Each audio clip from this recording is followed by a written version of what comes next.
Good morning, everybody. Good morning. We'll be picking up again in Ezekiel chapter 23. Left off in verse 32, and we were going to be getting through this last week pretty fast, but we didn't get there, so we're just going to park it here and take our time getting through the rest of this chapter. It's already been 8 or 9 weeks getting through this chapter. One more week won't hurt us. Little bit of conviction over it this week that I was just going to run through it last week when we got there because it was repeated basically in the first half, but the Lord told me this week that if He didn't think it was necessary for it to be repeated in the last half of the chapter, He wouldn't have put it there. So we're going to go over it again. Especially in the world we live in today, it's important that we just get the beat into our heads and into our hearts so that we can understand not only what happens to a nation or an individual that completely turns their back on God, but just how much God absolutely hates sexual sin because of the things that come with that. That it's not just about, taking a partner, male and female, but it turns into something even more perverted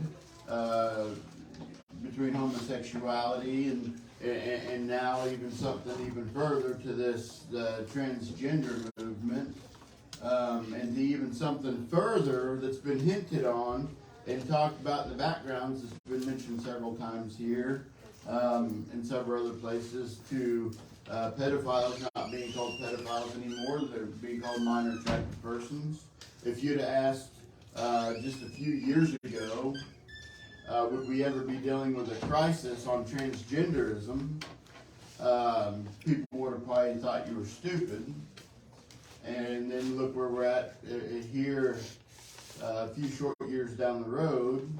It's such a small issue that's been made to be blown up into such a big issue, and it's because of perversion. Your perversions will drag you out of church. Your perversions will keep you from going to church. Your perversions will keep you from God. But it's not just about sexual perversion this morning, even though that's what this chapter hits on heavily in comparison to how much God can't stand it. But it'll cause you to very much either understand the Word of God in a perverted way to justify your actions, or it'll keep you in His Word just enough to think you're a Christian, but ultimately hear Jesus say at the great white throne, "I never knew you." Anyway, getting into 32, it says here, "Thus saith the Lord God, Thou shalt drink of thy sister's cup deep and large. Thou shalt be laughed to scorn and had in derision. It containeth much. Thou shalt be filled with drunkenness and sorrow, with the cup of astonishment and desolation, with the cup of thy sister Samaria.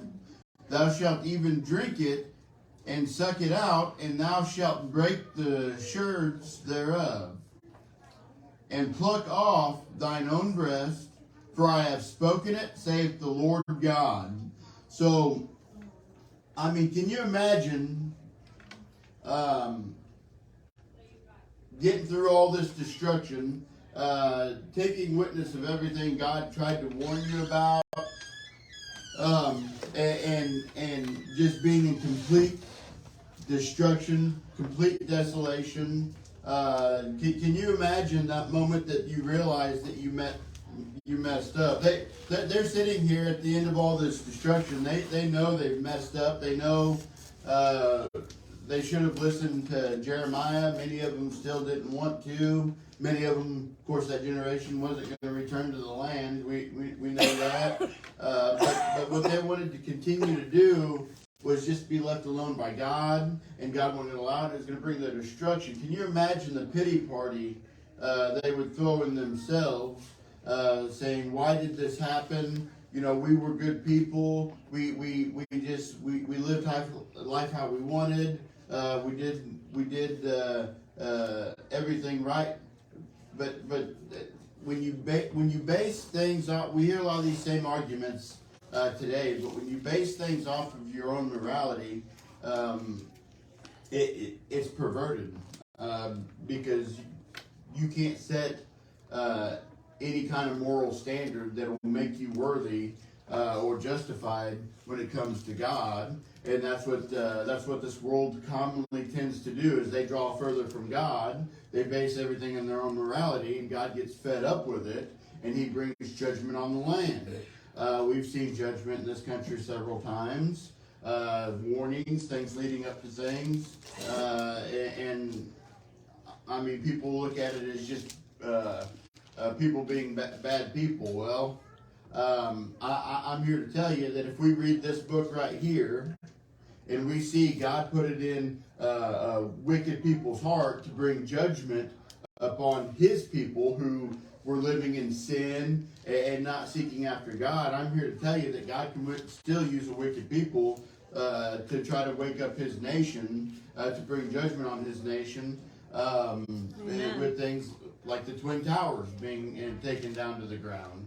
I mean, you talk about something that brought on not just a total collapse of our economic system that God allowed to be brought back up, by the way, for people to still deny him and give him the credit. But it impacted the world. God 100% doesn't change just because we live in a different age and Jesus Christ has came and he's died, he's rose again, and we're in this kind of age of grace. If this was just like the way God operated prior to Jesus Christ, and you say we were a nation built on Christianity.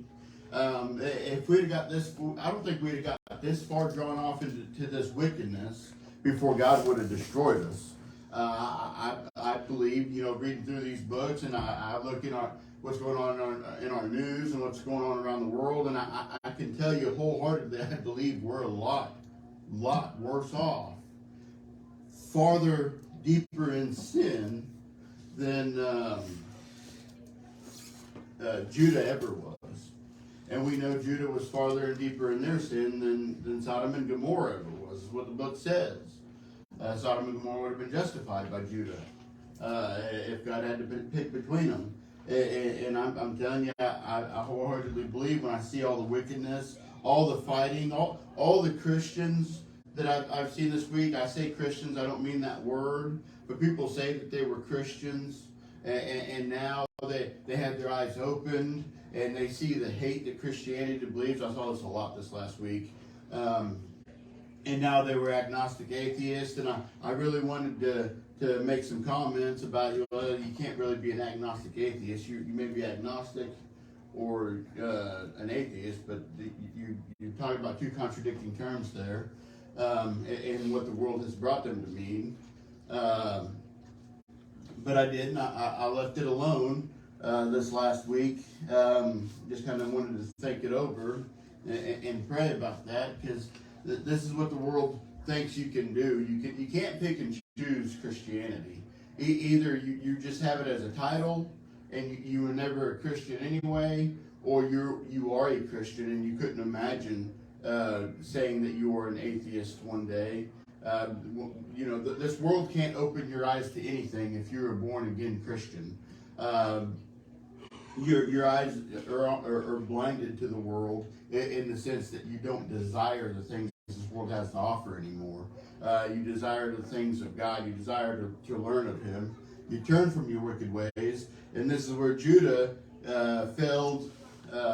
This is where the United States is failing. This world is failing, but Judah failed into being close enough to God to care, and so prideful and so anxious that they brought everything that every judgment, every horrible thing that God has in store for them, and that God has been doing through the land, as Ezekiel is taking witness of this, and he's preaching to those in captivity that everything is justified, and we're going to see something here soon that God will say for the second time to Ezekiel. It's just something else I saw here recently. I think covered a little bit last week, but it wasn't until after the destruction they realized how badly they messed up, but there was no going back. God made that clear. And the same thing, the same plan, the same concept. This world, instead of taking things like this as a warning, where there is no turning back, there is no, well, God, I'm sorry, can we just hit the pause button and go back to the same powerful nation we were?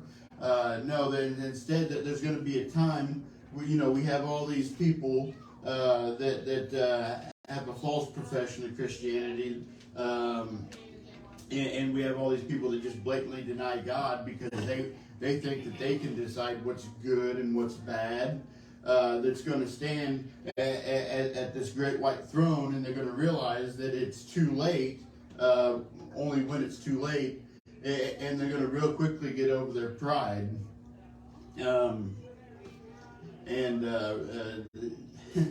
All the conversations you hear, if you talk to very many people, there's a lot of people out there in the world today that said that say they're gonna, if there is a God, they're gonna give them a piece of their mind, and then I just don't think that they can't fathom just how ignorant of a statement that is, because even if they don't believe in God and they say, well, even if there is a God, I'm gonna give them a piece of my mind. Well, if there is, just take the concept. If you're saying that even if there is a God, well, if you were wrong, if you were even a little bit of a logical thinker, you would understand that if everything that was being said, told to them was true, they would obviously should be smart enough to realize that they wouldn't, that they couldn't. But again, that's pride for you. They think that they're the ones that do everything good in this world, that they're these social justice warriors, that they're fighting for something good. I tell you what, all they try to do is silence those that will fight for what is actually good and moral and just by God, and they'll label them as hateful. But they're becoming more and more violent towards people that just want to bring a peaceful message of salvation. Even just something simple as parents saying, hey, we don't want our kids to have part of this. I sit here and I told the girls, I was like, hey, Barbie's coming out. That ought to be a pretty clean movie for us to go watch. And so I brought up the trailer on my phone and was like, hey, this is what I'm talking about. And I sit there and think, something that's geared towards kids, the things, you have to watch that trailer. If you're thinking about taking some kids to it, you have to watch the trailer and just the perverted filth, even in a little few minute long trailer. I told the girls way too soon. I guess I should have watched it first, but just the jokes about watch the trailer. And if you were thinking about taking some little ones to it, because it might be, it's filth, it's garbage, and it's geared towards children, because Satan is trying to normalize this thing. He's trying to normalize and get adults to accept that minor attracted persons is a real thing. I wholeheartedly believe that. You can look through history and see how he's worked. He's worked small. He's brought it up into something big and commonly accepted. He did it with homosexuality. He's currently doing a strong push to do it with transgenderism, and he keeps pushing. And I believe it's going to be a long game if the Lord lets this world continue turning. But he's sitting there keeping the wheel spinning and having people advocate and fight for this, that it's normal to have these feelings. It's just the action that's wrong. No, it's not normal to have these feelings. It's contrary to have any of these feelings. You just want to justify your perversion and your sin. Yet again, it's just another reason why God hates sexual sin. It's why God is comparing sexual sin to all the sins as the nation as a whole, because he absolutely can't stand anything they're doing. Yet he didn't pick murder as the subject of this chapter and to explain why they're guilty of all these sins in comparison. He didn't pick covetousness. He didn't pick theft. He picked a harlot. He picks the sin of sexual sin as the subject of this chapter to cover the example of the sin of the nation as a whole. That really ought to be ingrained in us and show us something and teach us something this morning. And in 35, it says, therefore thus saith the Lord God, because thou hast forgotten me and cast me behind thy back, therefore bear thou also thy lewdness and thy whoredoms. Pretty simple. God says, because you wanted to be a bunch of whores, because you wanted to deny me, you're going to take your punishment, you're going to bear it, you're going to deal with it. 36, the Lord said moreover unto me, Son of man, wilt thou judge Ahula and Aholiba, yea, declare unto them their abominations. God says to Ezekiel again, hey, look at these nations. Go look for yourself. Go see if you think I'm justified. Judge them. Judge them. Judge if you think everything that's happening to them is not justified. And I mean, you can look at verses like this. You can sit here and see. Of course, God gives us the privilege for one, but the ability to make judgments, to see that He is justified in writing this book and putting everything in place that He has put in place as what He has ordained as right and what He has ordained as wrong. If we go by that moral standard, we can make judgments and we can sit there and tell people. I saw that post on Facebook from a friend from years ago. His mom put on there about the acceptance of, you stand before Jesus.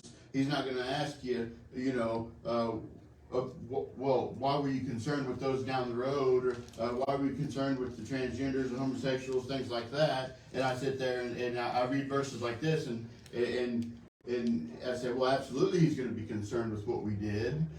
He's sitting here telling Ezekiel, go out and judge them. Go out and look and see what they're doing. Make sure that he wants them to understand. He wants us to understand that we are allowed to go out and tell people what sin is.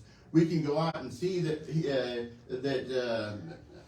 God is justified by what He does. And when we get over ourselves and we start to realize that bad things don't come to this world because of God. Bad things come to this world because of our perversion and our desire to live in the world and deny God. And that's exactly what Judah has went through. That's exactly what Israel went through. They turned their back completely on God. They wanted nothing to do with God. They wanted these false gods. They wanted their sexual perversions. They were murderers. We'll get into that here in a minute.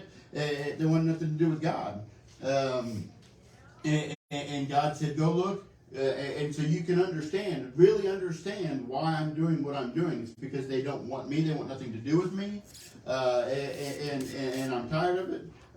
Go look on this judgment for yourself. 37 says that they have committed adultery, and blood is in their hands, and with their idols have they committed adultery, and have also caused their sons, whom they bear unto me, to pass for them through the fire to devour them. Adultery here is represented not only by just the harlot that's went out on her husband, but what we see here in comparison to how God has used Ahula and Aholiba that's played the harlot. It comes in the sense also that a once faithful nation to him has committed adultery because of idolatry, because they turned their back on God and went into worship of false gods and idols and sought everything the world had to offer. It turned them into murderers, sexual perverts, and to the point where they worship these false gods so much in their adultery to these idols that they were sacrificing their children to it. And we see that still coming on today. Murder is running rampant through our lands because of all this perversion that wants to be pushed and acceptance that wants to be pushed. We see that continue on with the sacrificing of kids on a daily basis throughout this land with abortion. People being perverted so much to even in some areas want to advocate for up to a year old. Things of that nature. We won't get on that subject. But if you're here and you think there's any justification in an abortion, you're wrong. You need to get right with God. I'll just say that. But it all comes back down again to where their heart is and their perversions and their adulteries, and just to see where we're at today. I think the number's honestly higher because they take into some of the polls that I were reading took into consideration physical adultery, not marriages that ended because somebody was hooked on pornography or paid more attention and was too flirty with other men or women rather than staying faithful to their wife. They didn't take any of that into consideration, but they're saying that roughly as high as 50% of divorces end because of adultery. And you sit here and tell me that we don't have something wrong with this country, that we don't have something wrong in this nation. Things that God has destroyed entire nations over are being repeated, and people are so blinded that they don't want to accept that. Oh, this is Old Testament. There's a reason why they say, "Oh, that's Old Testament." That the Leviticus laws. They don't sit there and take the discernment to understand that the law was to be our schoolmaster to show this world that you can't be good enough by your own moral standard to get yourself to heaven. You needed a perfect sacrifice in Jesus Christ. They don't sit there and say, "Well, that was for the Jews. We aren't Jews. We're Gentiles. We have moved into the Messiah has came. His people denied him. They required signs. They required so many things because of the simple fact that there was not a perfect sacrifice yet. We've had that sacrifice in Jesus Christ. They can't understand the importance of the history God has given us. They can't understand that it still very much applies because, again, they only want to break down the New Testament into sections that justify their sin, that give them the title of Christian, yet they convert everything God puts in this book to justify themselves and their own morality so badly that they sit there and they will change and take out. I'm just saying, if you got a Queen James Bible, if you think it's as good a day as published, I'm going to print a Queen James Bible. If there's actually a market that was justified in making, we've got an issue in this country. So we'll pick up in 38 next week. We're going to take our time getting through this. I decided, I know last week I said that we'll get through the second part pretty quick, but hey, you know what? If it takes us 10 weeks to get through a chapter, I'm just saying that's what God wanted us to do. We got nothing but time, so we might as well just take our time and not rush through the book. Anybody have any additional thoughts? We ran a little bit longer, so I get through a little bit more today. All righty, 38 next week. Let's stretch our legs.